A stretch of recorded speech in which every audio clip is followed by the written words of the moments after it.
तो क्या आस्था सिर्फ चुनावी भाषणों तक सीमित रह गई? यह बड़ा सवाल है आज का। क्या हमारे देवी देवताओं के मंदिरों के आसपास की सफाई की जिम्मेदारी किसी की है ही नहीं? क्या विकास सिर्फ शहरी चमक धमक तक सीमित रह जाएगा?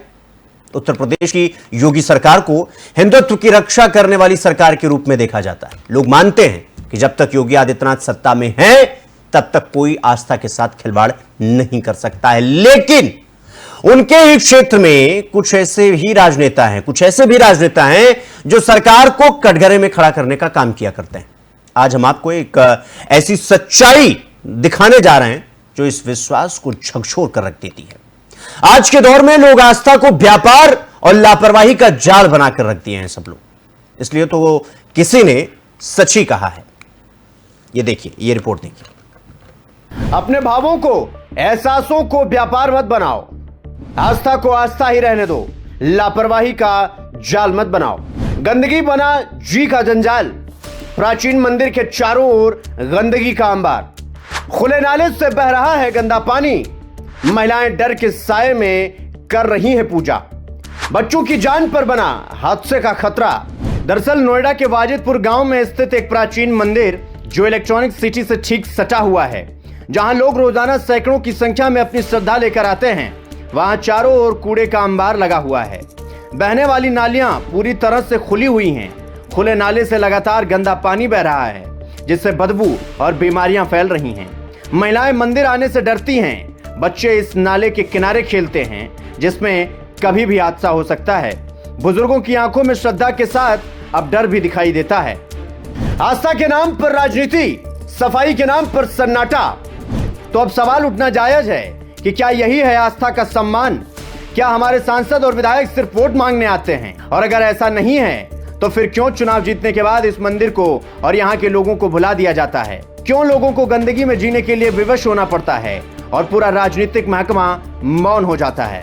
4 टीवी न्यूज लगातार ये मुहिम चला रहा है कि अगर प्रशासन में बैठे, सत्ता में बैठे लोग अगर अपनी आंखें बंद करके बैठे रहेंगे तो हम आगे आकर अपनी आगे बात रखेंगे। जो आम जनता है उनकी बात रखेंगे। ये जो गेट मेरे सामने दिख रहा है, ये 1 साल से टूटा हुआ है।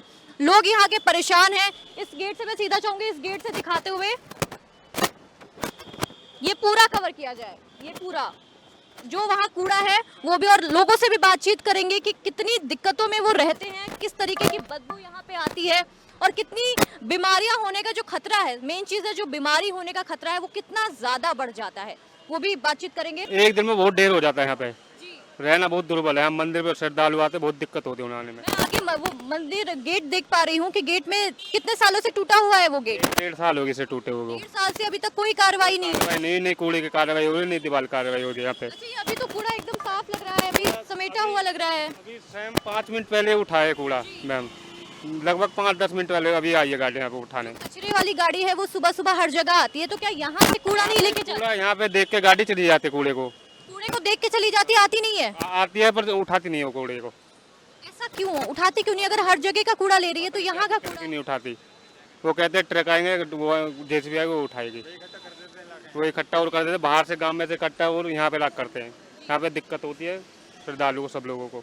ये इतना प्राचीन मंदिर बना हुआ है और जिस तरीके से हम देख पा रहे हैं कि एक ही रोड में सामने कूड़े का ये जो सैलाब है, एक तरफ ये मंदिर का केंद्र है, कैसे यहाँ जो आम लोग हैं जो पूजा करते हैं डेली, कैसे आते जाते हैं? दिक्कत होती है आने जाने में, सब लोगों को बदबू मारते हैं यहाँ पे, वो सब दिक्कत होती है। बारिश होती होगी तो किस तरीके का यहाँ माहौल, हम सोच सकते हैं, वो हम समझ सकते हैं कि जिस तरीके का अभी बारिश का मौसम है और ये जो कूड़ा पड़ा हुआ है, किस तरीके की बदबू आती होगी और कितना बीमारियों का कितना डर फैल जाता है। पानी भर जाता है यहाँ पे पूरे रोड पर, बदबू मारते सब, और ज्यादा सबसे ज्यादा बदबू मारते हैं। पूरी रोड भर जाती है पानी से। पानी से भर जाते हैं सब रोड, वहाँ तक पूरा गट्टा पानी हो जाता है बड़ा। और क्या मांगे हैं, क्या चाहते हैं आप? यहाँ पे सफाई चाहते हैं मैम। अपील करना चाहेंगे आप हमारे थ्रू, 4 टीवी न्यूज के थ्रू आप क्या अपील करना चाहेंगे? मैं यहाँ पे साफ सफाई करवाना चाहता हूँ, साफ सफाई हो, कोई और दिक्कत नहीं मुझे।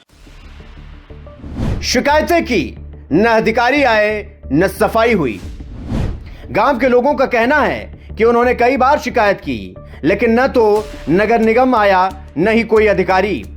गंदगी और सड़ांध के बीच लोग जीने को मजबूर हैं और उनके भगवान का मंदिर भी उसी गंदगी में डूबा हुआ है, जहां ये लोग भावना लिए भगवान के दर्शन को जाते हैं।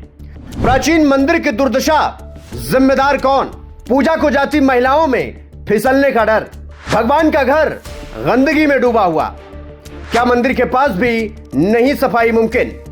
श्रद्धालु महिलाओं को मंदिर में पूजा करने जाते हुए डर लगता है कहीं फिसलकर नाले में न गिर जाएं, पर क्या करें, भगवान का घर छोड़ भी नहीं सकते। क्या नगर निगम में इतनी भी व्यवस्था नहीं हो सकती कि मंदिर के पास साफ सफाई हो, जिससे लोग खुशी खुशी भगवान के दर्शन को जा सकें? इसलिए ऐसा मान लिया जाए कि एक प्राचीन मंदिर की यह दुर्दशा हम सबकी सामूहिक असफलता है। क्या आस्था सिर्फ चुनावी मुनाफे का जरिया? भगवान है, मंदिर में व्यवस्था है गायब, श्रद्धालु चुप हैं, सिस्टम मौन खड़ा है।